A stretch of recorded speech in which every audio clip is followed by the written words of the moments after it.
here.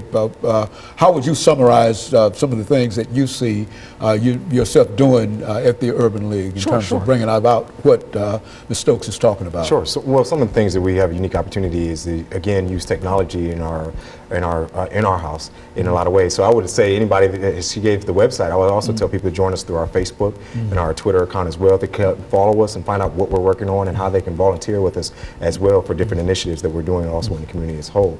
I would also look at this uniqueness of people joining us.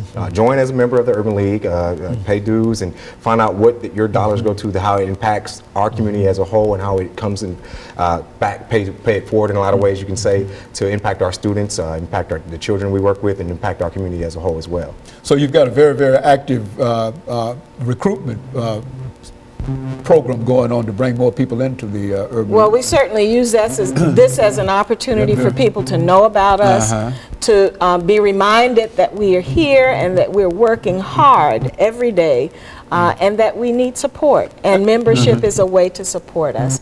And before we close, one of the things that we look at in workforce, of course, is our adult population. So I don't want to leave out the fact that we also offer services to adults in terms of getting their GED, that basic credential that will give them greater access to employment opportunities in the workplace. And so the Urban League is still doing great work. I know we've known it since 1972, and it has always been up there doing a lot of good work. And so what you're saying now, founded in 1968. 1968. So yeah, we're into our 44th year.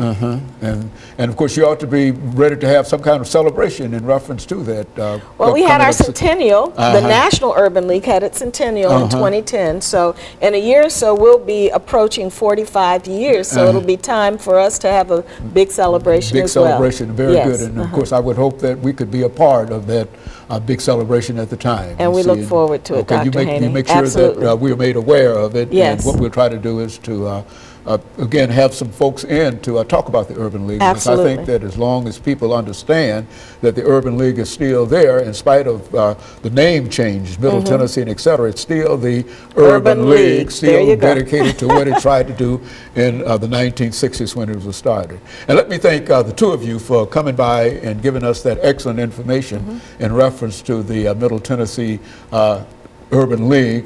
And let me encourage our audience to tune in again next week for another informative edition of Comments. Thank you and good morning.